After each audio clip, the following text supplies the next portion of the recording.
The following is a production of DallasCowboys.com and the Dallas Cowboys Football Club. How about them Cowboys? Yeah! Go Cowboys! This is Talkin Cowboys. Streaming live from the Dallas Cowboys World Headquarters at the Star in Frisco. C.D. Lamb, touchdown. End zone, Jake Ferguson. Prescott keeps it, and he bangs it in for the touchdown. And now your hosts, Isaiah Stanback, Patrik Walker, Josh Rodriguez, and Kyle Youmans.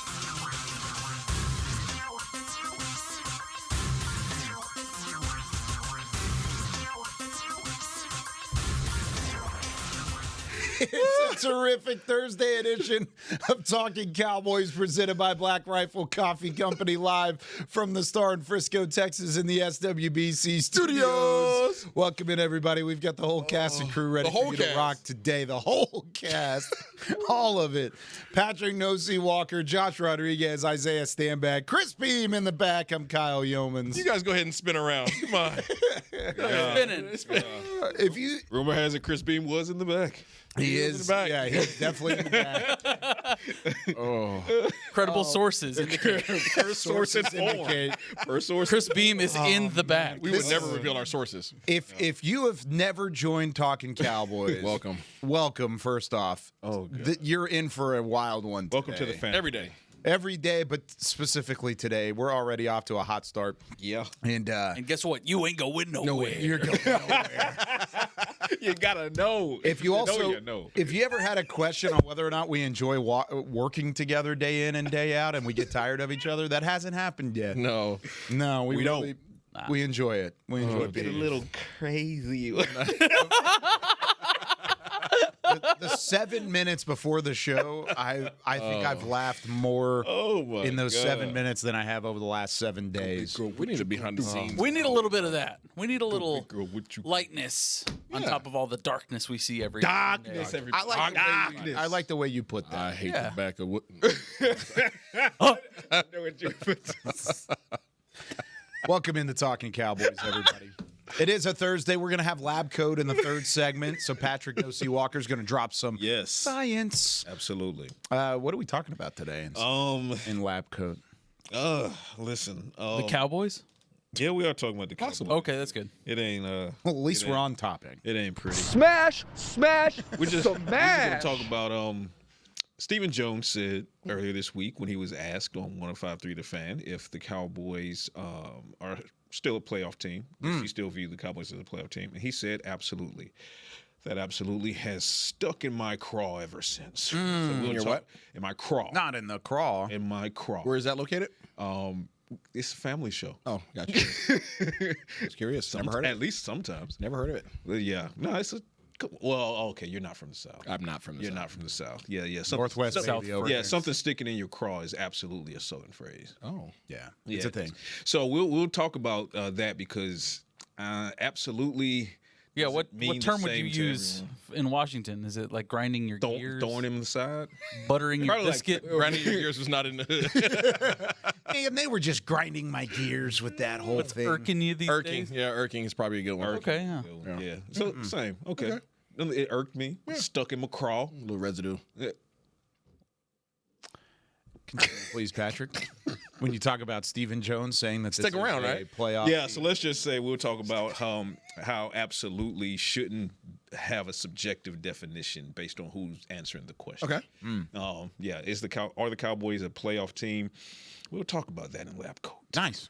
Coming up in segment 3, we're going to, of course, preview the Dallas defense going up against the Arizona Cardinals offense in the second segment. I did the Lord's work the other day. Did you? I did. What does that I mean? believe it was on Tuesday when I was on Good Morning Football. They were talking about. Okay, They were talking about. No. Listen, I represent our people. Okay, this is other people. Okay, they were asking about Cinderella teams. They said Cinderella teams. I said I don't like the term Cinderella, but they were pretty much saying like teams that you have to be aware of that could get into the playoffs based upon their current standings, right? Okay. And So teams that are under the radar because of teams. the start. Exactly. And I went to bat for the Cowboys.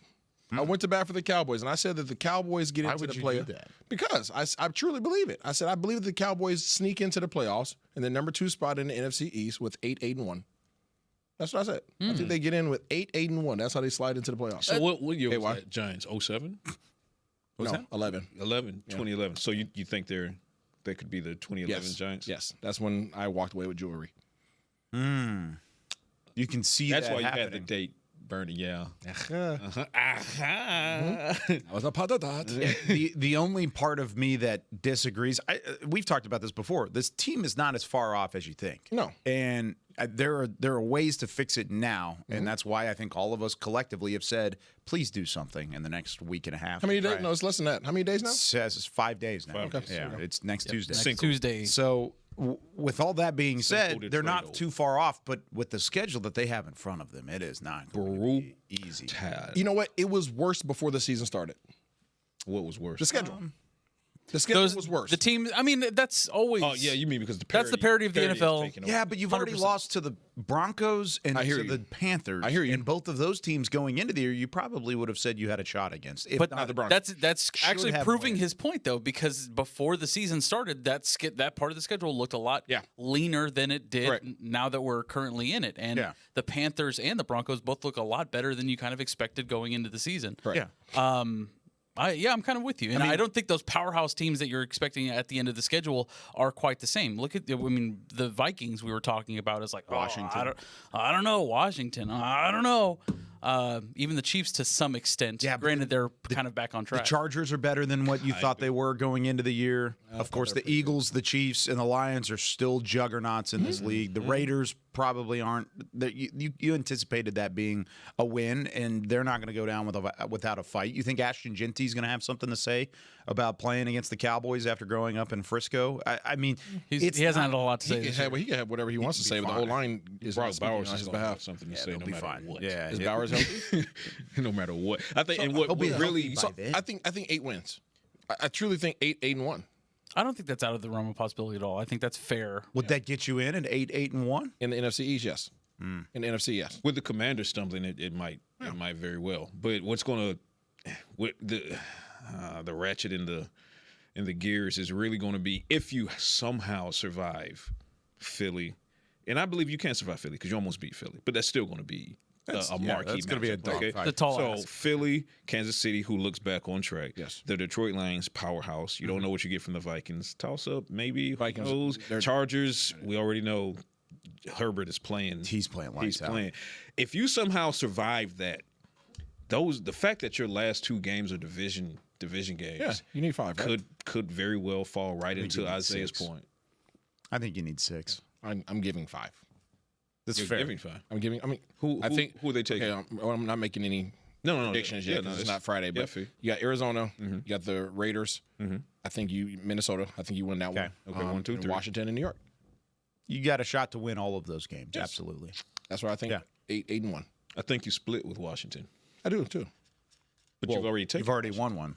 So that means, and that No, means no, that no, I don't Washington. know. You know what? I don't know. So here's what I'm saying, Isaiah. So maybe I think Philly you- in that I think equation. you split with Washington because at that point, even if it plays out to what you're saying, that means that Week 17 game might be deciding between Washington and the Cowboys who gets the wild card spot. So Washington's going to play out of their mind. And oh, by the way, you're in Washington. Now, granted, Dak Prescott excels in Washington, but still, nonetheless, I mean, Commanders. Washington is having a lot of issues right now. agree. They've lost their Yeah, running they're not back. getting Dorrance back for the year. Yeah, so they've lost a lot of positions that are of influential. Austin Eckler out for the year. Eckler's gone. I think Scary Terry is hindered. I don't know that he'll be himself this year because that quad is just Both of those receivers are not 100%. The quad is the quad. Obviously. So they don't. So I just think that they're This compromised. defense is this defense. No, but So true. at least not to throw water on the conversation or anything, but I think that goes to the point that you're going to make in Science Lab too. It's like this. I don't think it's a playoff team. Oh, okay. So question. Being that 8-1 should not get you in the playoffs. it should not. It should not. But it has. It has. Okay. Real quick, with the because this is our we'll have 2 more shows before the trade deadline. deadline. Yeah. 3 actually. Yeah. 3. Tuesday's going to position. be basically a trade deadline preview. For sure. Yeah. Positional need. And then they'll wait until our show is over to make a move. One position. Correct. If you were to make a move, what position right now? Defensive tackle. Edge rusher. Edge rush. Edge, tackle. Okay. Yeah. Ed, you think the You're edge? going defensive line either way. You think the edge is going to make a big difference? Yes. Nobody's given up their premier defensive edge rusher. Not yet. And I wouldn't be There's willing one to give team up that's the given one up. I wouldn't be willing to give the compensation before that they you have to have. give to get an edge right now. I wouldn't be willing to give up the compensation that you have to Agreed. give to Which get is an fair. edge. Yeah. I'd be willing to gonna give have to up pay the for compensation for to get a second tackle. tier, because you're going to get a second tier Right. defensive edge rusher. If you get one, you're going to get a second tier edge rusher. You're not going to get the premier. I think I can agree with that. And you're going to have to overpay When for you that think about as well. premier, you think about Crosby, Hutchinson, Micah, Garrett. Those are premier Yeah, rushers. Hutchinson Okay. just got locked up, so he's People beneath that are second tier. There's not disrespect. It just is what it is. There's levels to everything. You would be getting a second tier edge rusher, and you would have to give up something hefty in order to get them. And a team that's going to give them up probably has other pass rushers that they consider better than them. I'm not making that move if it's not unless it's for an elite. And nobody's giving up an elite pass rusher. Probably they're not. signing them. That's the point. is what they're doing. So And to that point, that that's point. why I feel strongly about About defensive D-tackle, tackle. I think somebody would give up a premier D tackle. I also feel like linebackers in their process as well. Probably. Someone might also give up a premier safety. Yeah, so I don't think If it's a team safety. You definitely need help at safety, but I think the help at- greatest impact is a D tackle, because if you bring in a great D tackle, a great D tackle, and you put him next to Clark and Osa, I think that you now are formidable against the run. And if you could be formidable and take away something that the opposing team can do well, Yes. now you can focus on one aspect that you're weak. Right now, you're trying to focus on multiple. So to get Solidify one. to be mid at a couple spots, you're mid, right? If you could be remotely dominant or at least discouraging at one spot and take away one aspect of a game, now all of a sudden, now it's process of elimination. I can negate what you're doing. And that improves linebacker play as well. Absolutely. The linebackers that you have would be the benefactors of a solid D-line. Think about all the great defenses, honestly. Think about the great defenses in history. They all had solid D-lines. Oh yeah, we all agree on the D line For sure. So edge. I'm not talking about edge. No, you're talking the interior. D ends don't help linebackers be great. D tackles help linebackers be great. So if you can't turn over your linebackers, and you have talented linebackers that just need some assistance because they're getting blocked by 300-pounders, get the dominant D tackles, and all of a sudden your linebackers become better, because what do they do best? And I Run like and hit. I like the point that you're making, though, is that getting a defensive tackle would improve not only defensive tackle and shore up the defensive line, but also the linebacker. Whereas an edge rusher would only improve the pass rush. But let me paint this context for you, and I don't disagree. I don't disagree. Everything you're saying is I don't right. disagree. But let me, and this is Kyle's going to love this because it segues right to the rundown. I completely disagree with Isaiah, and that rarely happens. Here's rarely happens. Here's why I don't believe they will trade for defensive tackle. Number one, you already did that. Okay. That I don't see them doing it twice in one season. But also, and this is not from a me standpoint, I'm telling you what their thought process is going to be. Understood. Who returned to practice yesterday? Perion Winfrey. Okay. Now, you can have the conversation all the live long day about, is that going to be enough? I don't know that it will be. So I agree that it may not be enough, and that if you were going to entertain it, you wouldn't let Perion Winfrey stop you from entertaining it. That's my stance. However, let's flip to the front office's thought process. The fact that they have returned Perion Winfrey to practice 6 days yesterday, 6 days ahead of the trade deadline, which means they haven't seen Perion Winfrey on the field yet. They're going to apply belief there, and they're going to tell themselves that Perion Winfrey is the solution behind Kenny Clark and alongside Osa and Solly. I'm telling you, that's what they're going to tell them. I understand what you're saying. I would love to be incorrect, but I'm telling you, based on covering this team and their moves and their thought processes, I respect your expertise. That's what they're looking at. All right. Not that I agree, but that's what they're Outside of Perion Winfrey, so that we can get back on track. Outside of No, this is on track because Okay, it's right. part of the rundown was Perion Winfrey. Perion Winfrey, we can't have any expectations of him right now. No. So let's move him to the side. As No you disrespect. shouldn't. Let's move him. Let's We move him can to as analysts. No, no. Yeah, as analysts. Let's just, Yeah, just yeah. go ahead and push him to the side, okay? Until we see it. Who's behind Clark? Name the two people. It's Mazi and Thoya. Yeah. Switching Go get a inactive. tackle. Yeah. I don't. So you're disagree, going to go. but I'm still going to. I'm edge going to and go trade. get a dominant D tackle, not a good one, not a contributor, a dominant. I'm talking about somebody who walks up to the line of scrimmage. You see him and Kenny Clark next to each other, and you're like, crap. Let's go to the outside. And where your linebackers go, we can run and hit. There's no question about that. Does anybody have any questions about our current linebackers' ability to run and hit unimpeded by offensive linemen? Nope. No. So you automatically get better. You automatically get better. Your running defense, your rush defense gets substantially better. your ability for your linebackers to build their confidence and run and hit and do what they do best increases by changing one position. If you get a defensive end, yes, you can improve in the pass rush until they put somebody else over there to help block. And then what? Everybody else, every other position is still the same. Your rush defense still didn't improve. Your linebackers are still having the same issues they have. You can solve a lot with this defense. The safety position needs help because their communication has been Pepe Le Pew. But in terms of impacting the front seven, D tackle, get it. And there's teams that are struggling right now that have dominant D tackles. Mm-hmm. There are teams that are willing to say, hey, we're in the crapper. You want him? Now, to that point, and I'm going to throw this to Cal. How many teams are struggling with a dominant pass rush off the edge? Nobody's giving. That's the thing. Nobody's giving. But you see what I'm saying? Like, it's possible to still struggle with an elite. Name 5 dominant defensive ends in this league. I mean, you just named most of them. And Parsons, Garrett, Crosby. And are any of those teams giving up their guys? Absolutely. Absolutely not. So we all agree. Las Vegas may be looking for it. We all agree. We all Neither agree. one of them are great. Yeah, we all agree that they are not giving. You're not giving up a dominant defensive end. You're not. So do you believe that for the right price? I think for the right price for what Dallas is willing to give up. Let's yes. Put it No. We don't know what Dallas is. We definitely don't. We definitely know. Some of these guys are going to require. If you want to get a dominant defensive end, you're in the conversation of a first and a couple of 2s, 3s. Like you're giving up. But we don't know what Dallas is willing to give. That's what I'm saying. Exactly. I don't know what they are willing to do. No, and if there's a player, if there's a capital to do it, and it's going to secure you an elite level edge rusher, I think it will be possible, or it is possible that can happen. You know what? I don't disagree. Everything's possible. However, the probability of any of these teams giving up their elite pass rush, we just went through it. Sure, Micah, you just had Micah. It's the nature of the position. Pass rushers are premier, and it costs more.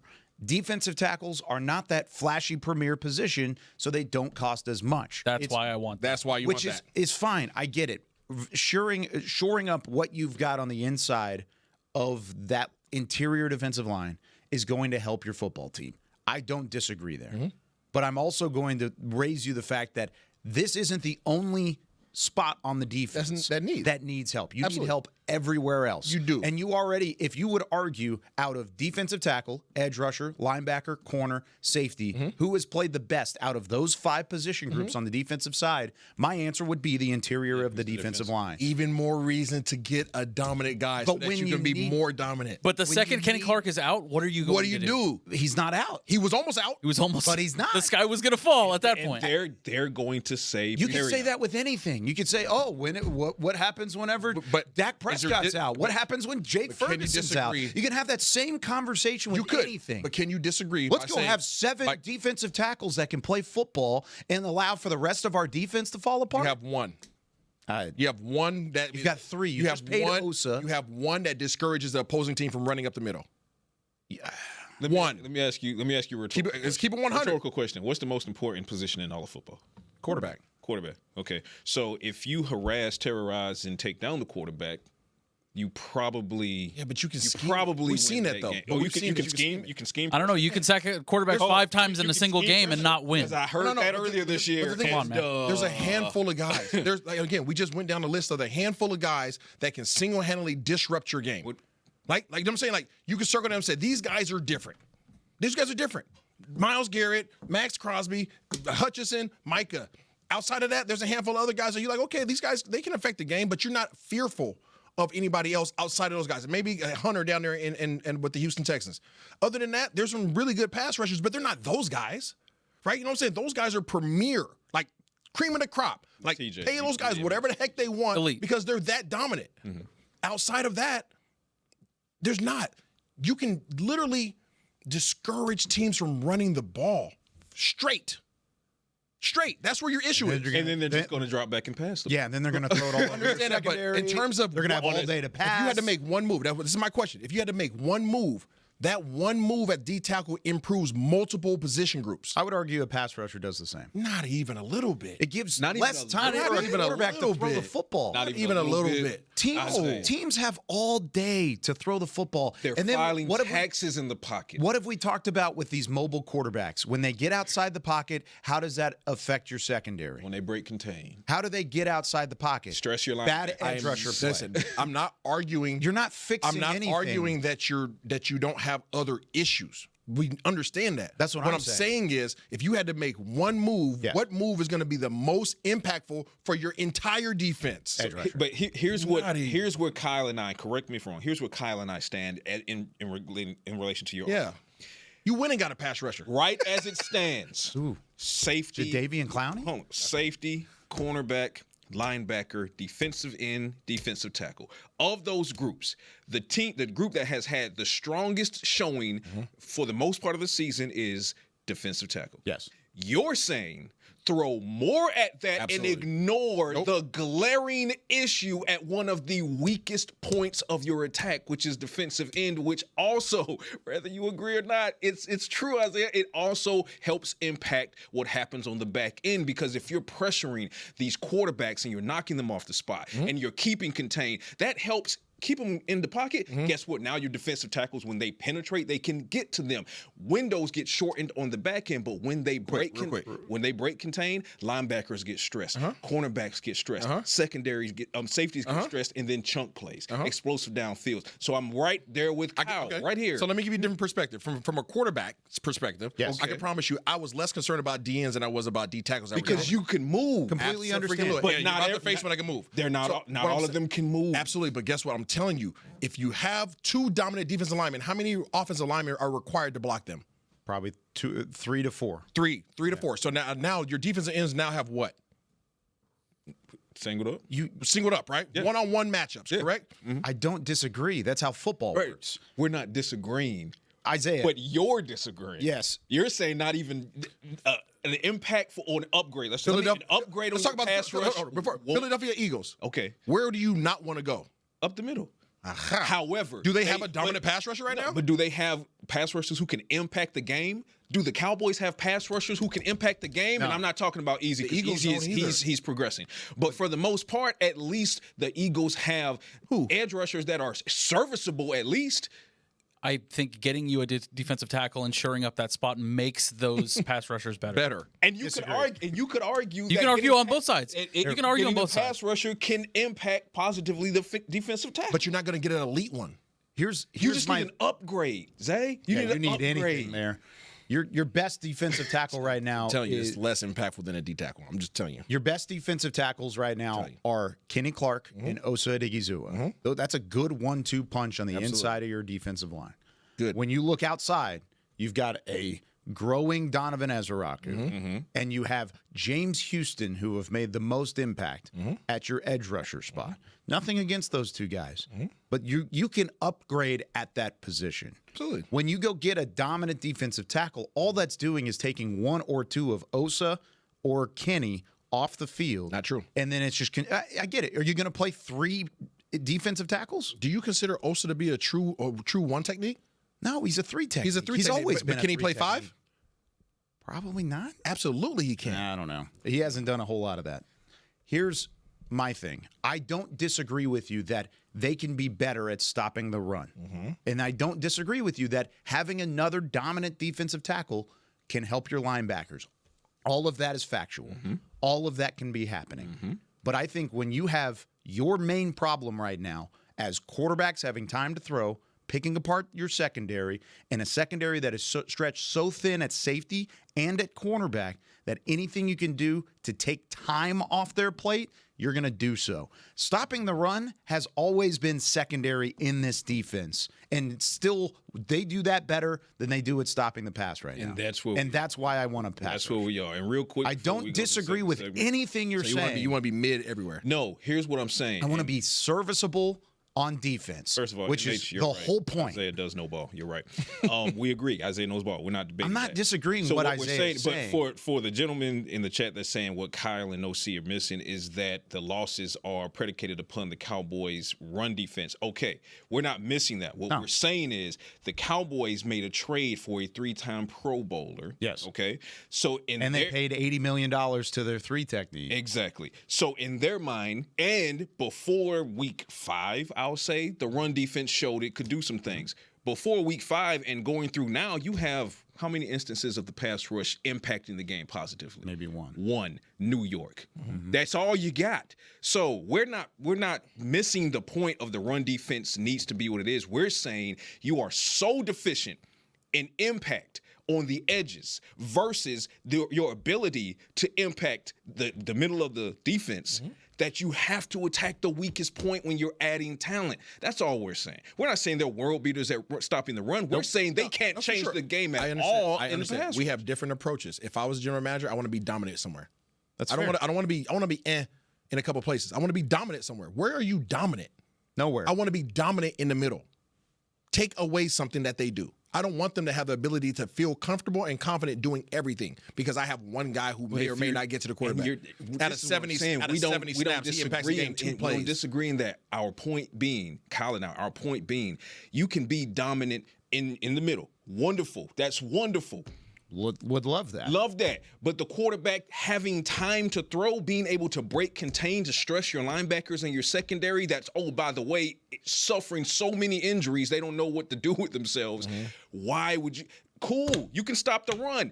And then Russell Wilson is going to come in and throw for 500 yards. What Josh and I are saying is your guys that you have that you don't feel comfortable and confident with right now become serviceable when you are able to dominate in one area. We're saying if you have to make one change that make the biggest ripple effect, D tackle does that. It makes your defensive ends have one-on-one matchups. It allows your linebackers to run and hit. Everybody, that whole front seven gets better. As I just said, and we do have to go to break.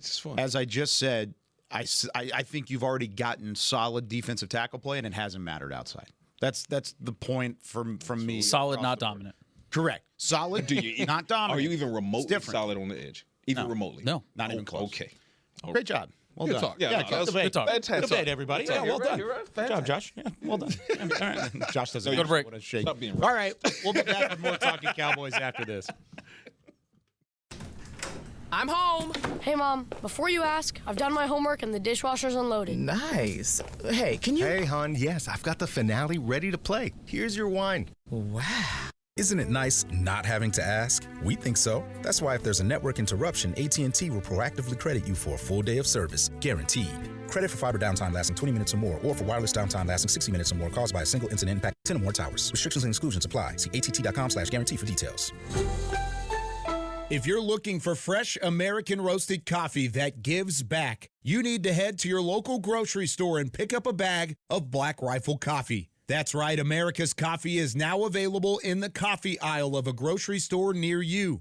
Black Rifle Coffee Company is veteran-founded with a mission to give back to those brave men and women who have served our nation. Every bag, box, or can you purchase helps support that mission. Head to your local grocery store and roast yourself some Black Rifle coffee today. Every day begins with a promise to work hard and to build a future. That's why we're here, providing the tools, expertise, and John Deere equipment you have relied on for generations to help you get the job done right. We're with you. That's our promise to you, because no matter the project or the challenge you're facing, we're with you. We're united. How's it going? You see that Cowboys game? Oh, I watched. Been seeing some good things. Totally. They have some talent. Yup, some great talent. And they got some fight. Hoping this is the year. Me too. Oh, I'm Cody, by the way. I'm Travis. Nice to meet you, Travis. Go Cowboys. Go Cowboys.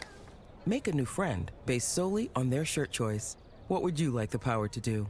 Bank of America, the official bank of the Dallas Cowboys. Copyright 2025 Bank of America Corporation. Back to Talkin' Cowboys.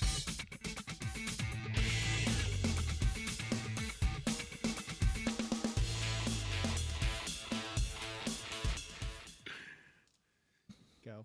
Back here on Talking Cowboys, presented by Black Rifle Coffee Company. This segment is brought to you by Invisalign, the official smile of the Dallas Cowboys, with Patrik Walker, Josh Rodriguez, Isaiah Stanback, Chris Beam in the back. I'm Kyle Youmans. That was the biggest sway of a segment ever. I mean, that was a very long first segment, but the way we got into it, starting the show. It was so good. By the time we ended the segment, that's hilarious. Sorry, I came with the curveball. See, question. but I like it, though. It's good. We're football guys. Yeah. Right? Like, football, part of the podcasting space and part of this game and why we love it so much are the debates that come out of it. Of course. I mean, and as long as you're able to be civil in a debate and debate with your brothers, civilized, it's legitimately one of the most fun things that you could possibly do. That's why people love fantasy football, because you get to fight with everybody. Yeah. I got in a fight with my best man at my wedding yesterday because he meddled in a trade I was trying to make on my dynasty league. I got mad at him. Crazy. Oh, dude. You sound like a super villain. I'm telling you, I was legit from hot. Thundercats. Yes. He's trying to be Adam Schefter for our league and also try and be a GM in our league. And it's a conflict of interest where he knows what everybody Conflict is of interest doing. in the use of fantasy football is insane. But this is the point. Conflict of interest. We're getting into all the legalities. Kyle has filed an injunction on his best friend. I was trying to get his draft picks taken away. So I actually did. I've got a text message where I said I would like to file a formal complaint. Kyle's like, and I would have gotten away with it too. And your friend's like, I'll take that up with the GM. If it weren't for you I'll take that. kids. Oh, man. He says, nah. He says, nah. No, they all downvote. Oh, shut up, Kyle. All right, let's get into the defensive preview here for the Cowboys defense taking on the Arizona Cardinals offense. We talked a lot about the Cardinals defense and how they are going to combat Dak Prescott and company in yesterday's show. So if you haven't already, go check it out. But, of course, Arizona doesn't really know what's going on the offensive side of things except for one guy, and his name is Trey McBride. He's had an incredible year. He is taking steps forward from the tight end position, one of the leading threats at the tight end position through the NFL. With what quarterback, though? But that's the point. Kyler Murray has been out the last couple of weeks. Jacoby Brissett has been playing pretty good football as the backup there. Kyler is questionable going into this matchup. I think Arizona believes he's playing. He's playing. It looks like he is going to play. It's AT&T Stadium. Exactly. He is 9-0 all time at AT&T Stadium, Which includes high school, college, 5-0 in high school. I don't like those words. At Allen High School, 5-0. He won 3 state championships at Allen High School. Then he went 1-0 at Texas A&M, 1-0 at Oklahoma, and then he's 2-0 with the Arizona Cardinals to make his 9-0 record. At least he's never embarrassed us on Monday Night Football, right? Oh, yeah. That already happened. Oh. Yeah. So you're saying that Kyler Murray is undefeated in the building. He's playing back at home. His job is at risk of being lost. And he's playing on the only game on Monday Night Football where the whole world is watching. And Call of Duty's not out yet, so Battlefield. And against one of the worst defenses in the NFL. Yeah, I think he's one playing. of. You think he's in there? I'm being nice. Why? The worst. Just say with your chest. The facts are the facts. It's not Friday yet, buddy. The facts are the facts. They are the worst. Where Who do you think is Trey McBride likes better at quarterback? It's a good question. Probably Jacoby, honestly. Yeah, that's definitely Jacoby. You think so? Yeah, I know so. Based upon the stats, Talk to him? 21 games with Kyler Murray, 3 touchdowns. Was it 3 games with Jacoby Brissett? 3 touchdowns. Ooh. Very interesting. That is The math. More. Math thing. 2 games, my fault. 21 games with Murray, 9-yard average, 3 touchdowns, 67 yards per game. Brissett, 2 games, 12 catches a game, 12 targets a game, my fault, 9 receptions, 73 receiving yards, 3 touchdowns. So what you're saying is More yards, more attempts, More catches. same amount of touchdowns in 2 games versus 21 games. So the way to 21. stop Trey McBride is to play Kyler Murray. Exactly. All right. Problem solved. That was on the rundown. That was how to stop Trey McBride. We're done here, guys. All right, let's wrap it up. Well done, everybody. Pack it in. Pack it in. That'll do it for Talkin Cowboys. In our finale episode. If you could do us a favor, Coach Gannon, that would be great. Yeah. No, but on a serious note, who would Dallas want to see at quarterback? Jacoby Brissett, more of a pocket passer, solidified player. I'm serious. I'm not being cheeky. I'm serious. It doesn't matter. Here's why it doesn't matter. Because you don't want to see Kyler Murray's little video game self running all over the field, extending plays, moving the chains, etc. Because you can't keep contained.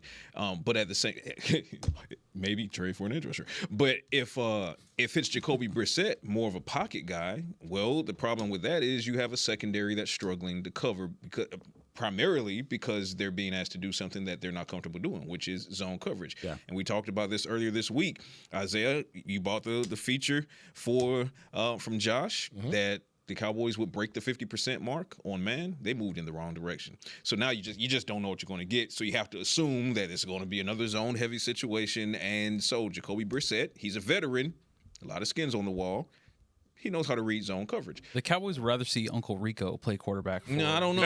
Uncle Rico, I'll throw it over. Uncle Rico can throw it over those mountains. Yeah, that's true. What have the Cowboys defense been giving up? Chunk plays. So all right, so even Uncle Rico would give the Dallas Cowboys or Napoleon when he threw the pork chop. I mean, I think it's sidearm action. I think diagnosing this defense for Jacoby Brissett would be a lot easier than Kyler Murray. The offense doesn't look as crisp with Kyler Murray in the backfield, but granted, it's that dual threat that's going to give you problems either way.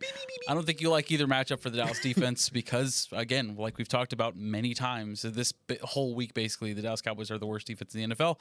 You don't want to see either of them. So give me Kyler Murray. Yeah, give me Kyler Murray.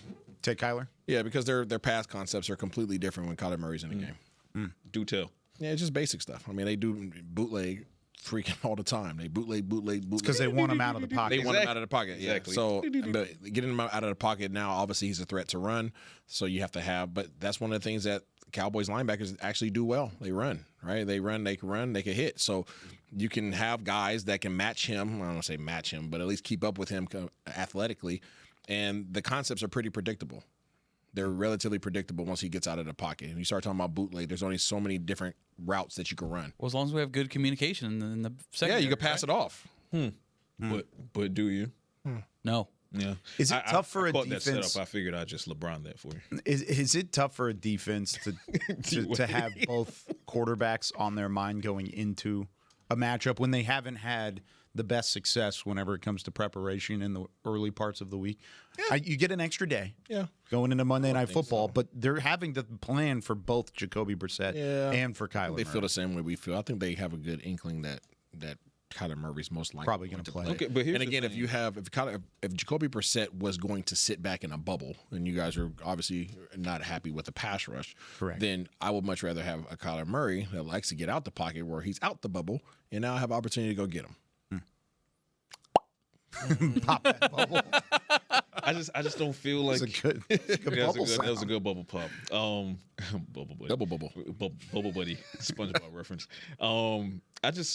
I feel like you have to prepare for both, and I feel like as a veteran defensive coordinator in the NFL, you should be well versed in doing so, because on any given week you're going to run up against a situation where it might be an injury, and you just don't know which quarterback is going to start. So this won't be your first time having to prep for two quarterbacks, and then like you said, Kyle, great point. You have an added day to do that, so there is no excuse to be unprepared regardless of which quarterback is back there.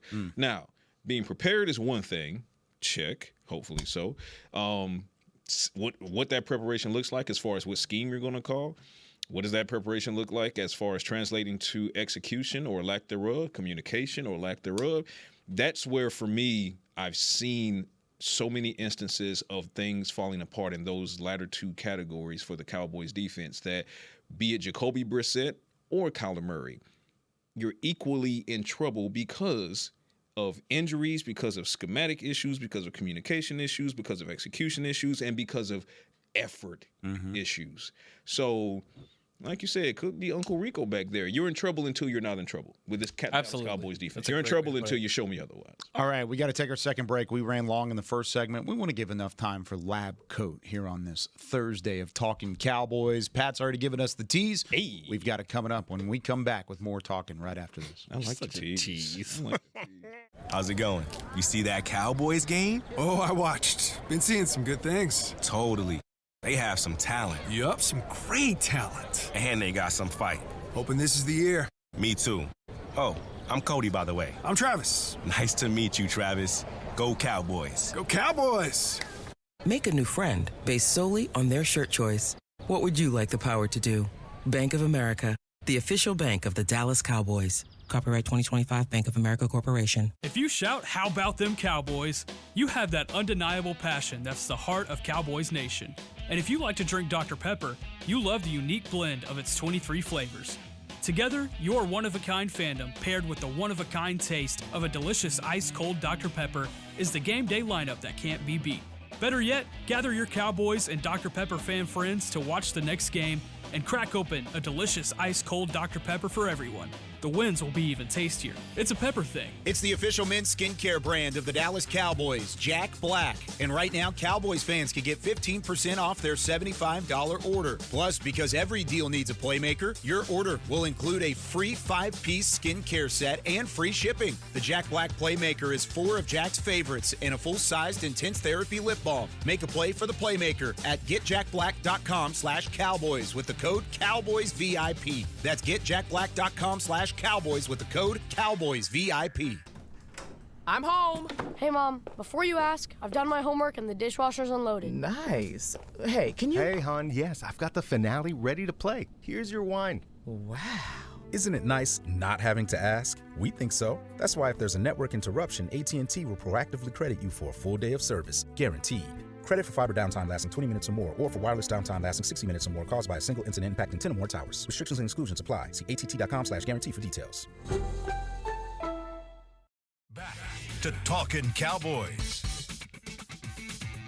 Back here on Talking Cowboys, presented by Black Rifle Coffee Company, the official coffee of the Dallas Cowboys. Wear your Cowboys gear to a Black Rifle Coffee Company location on Monday. Do it now. Any game day, and get 10% off your entire purchase. Wait, 10% off? 10 of them things. I will be there. Yeah. And then I'm going to go to Kyle's afterwards. Come on. After you get your Black Rifle Coffee? Yeah. Kyle's place is kind of out the way. It is definitely out the way. It's out of the way of Black Rifle Coffee. Black Rifle I know. Coffee. And that's a problem. Black Rifle Coffee's not out of the way of Kyle. Correct. Kyle's out of the way of Black Rifle It's- Coffee. Exactly. Trust me, with the traffic that I have to deal with on the way home, I agree completely. It's out of the way. All right. Sounds like you need some Black Rifle coffee before you hop in that truck. That's a great idea. RTD. I'm going to wear this hoodie there on Monday. Game day. before the GTD. Yes, sir. There it is. All right. Larry said the best part of his Thursday is a little bit of lab coat. Hey, what's up, Larry? Bring me in, Beamer. Yes, science. All right. So Stephen Jones, my friend. So 105.3 The Fan asked Stephen Jones earlier this week if he still believes this Cowboys team at 3-4-1 with the worst defense in the league could still be a playoff team. Wait, the worst? The worst. Oh. Yeah. One or second worst. I don't have a problem with optimism. I have a problem with speaking in definites when definites are not, in play. Okay. So Stephen Jones, he said, absolutely. Again, I don't have a problem with the optimism. I don't have a problem with the context he's using to paint it, but absolutely just doesn't work for me. Definition of absolutely, folks, and I'm pulling this right from the gullet of Webster themselves. Absolute, with no qualification, restriction, or limitation. Totally. Okay, so with no equivocation, this Dallas Cowboys team can be a playoff team this season. Here's my problem with that. At 3-4-1, let's just look at the numbers. You have only a 24% chance of making the playoffs. 24% chance of making the playoffs at 3-4-1. That doesn't seem very good. Doesn't seem very good. Not good. There's a greater than 3/4 chance that you will miss the playoffs as we have this conversation at the time of that question being answered. Should the Cowboys lose to the Cardinals on Monday night, they will drop to 3-5-1, and their odds will fall off a cliff, and it will go from 24% to only 15% chance of making the playoffs. That is not good. Now, you're the Mavericks. Now your next question might be, well, no, see, if they defeat the Cardinals, that's got to be good. Of course it's good. Wins are always good. Getting back to 500, giving yourself a chance in a division that outside of the Eagles is still trying to figure stuff out, that's great. That's good. It's also true, though, that it will only improve your chances of making the playoffs by 3%. So you'd go from 24% chance of not making the playoffs to 27% chance of not making the playoffs should you beat the Cardinals. So will there be ground gained? Yes, if you beat the Cardinals. But I say all of that to say you are in such a bad way right now. You have so much work to do to become consistently competitive, and you also need other teams to start to figure out ways to lose games. You need both of those things to happen for you to begin to have even a remotely solid chance at making the playoffs. So again, I appreciate optimism, and I appreciate all of the context as far as who's coming back. Help is on the way. DeMarvion and Savon, we'll see what he can be, et cetera, et cetera. But the fact is you are so far from absolutely right now that you should not allow that optimism to blind you to things like, well, maybe we shouldn't make a trade because we have a guy like Perion Winfrey coming back who has not played a game for the Cowboys yet in the regular season. That's my point, and that's my concern, is that when you start saying things like we absolutely can be, now I'm afraid that you're letting that do this for you. Mm-hmm. Maybe he knows something you don't know.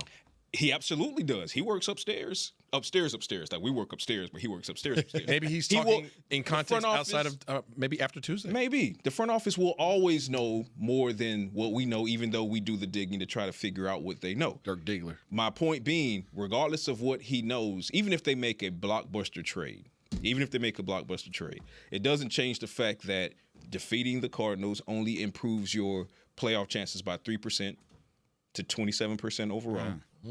Losing to the Cardinals drops because you play them before the trade deadline. Drops you to only 15% chance. Are you saying this is do or die, Patrik Walker? I am saying this is do. I'm not going to say it's do or die, but I'm saying it's do, or you might as well just order your casket lining. Oh. I'm going to put that on a T-shirt. Do or might as well order your casket lining. Like, what is that, velvet? Like, that's what I'm saying. So you absolutely have to win this game and every game going forward. But even in doing so, you are so far from it. Mostly. That's interesting. And in addition to, other teams have to start falling apart. So you said there's 15% chance if you lose to the Cardinals, you plus have 3 or only a minus 15% chance of making the playoffs. Defeat the Cardinals, you have a 27% chance of making the playoffs. But either one of those, 0. So there is. I didn't hear no bell. Is this team eliminated from the playoffs? Absolutely not. What if you get a tie? That is how you use absolutely. What if you tie? I don't like ties. I ain't hear no bell. I ain't hear no bell. Like ties. Optimism reigns supreme at times. You're right, though. So flipping it to the other side of the point, if you want to speak in definites and unequivocations, then you could say absolutely the Cowboys still have a chance of making the playoffs. But you cannot reasonably say the Cowboys are absolutely still a playoff team right now. They are far from that. Make the trades, plural. That's how you solve that whole debate in the first segment, is just go get yourself an elite edge rusher and get yourself an elite defensive tackle, and then we're all happy. ¿Por qué no los dos? If we get them both, how about? Hey, first of all, shouts out to Melvin. Shouts out to Melvin, because even though he's being cheeky, which is what Melvin does, what do you know about weird science? What do you know about the classic legendary cinema? Oh my God, that is weird science. I know why you said, "Oh my God." Oh my God, because that ushered a lot of young men into adulthood. Back to you, Kyle. Yeah, thanks, guys. That's going to do it for us here on Talkin Cowboys. Thanks for joining us here on this Thursday. Public access. Tomorrow it is Say It With Your Chest Friday, as we've already done plenty of that throughout the week. But hope you'll join us 9 a.m. Central Time. For Patrik Walker, Josh Rodriguez, Isaiah Stanback, Chris Beam in the back, I'm Kyle Youmans saying so long from Talkin Cowboys. We'll see you tomorrow. This has been a production of DallasCowboys.com and the Dallas Cowboys Football Club. How about this, Cowboys?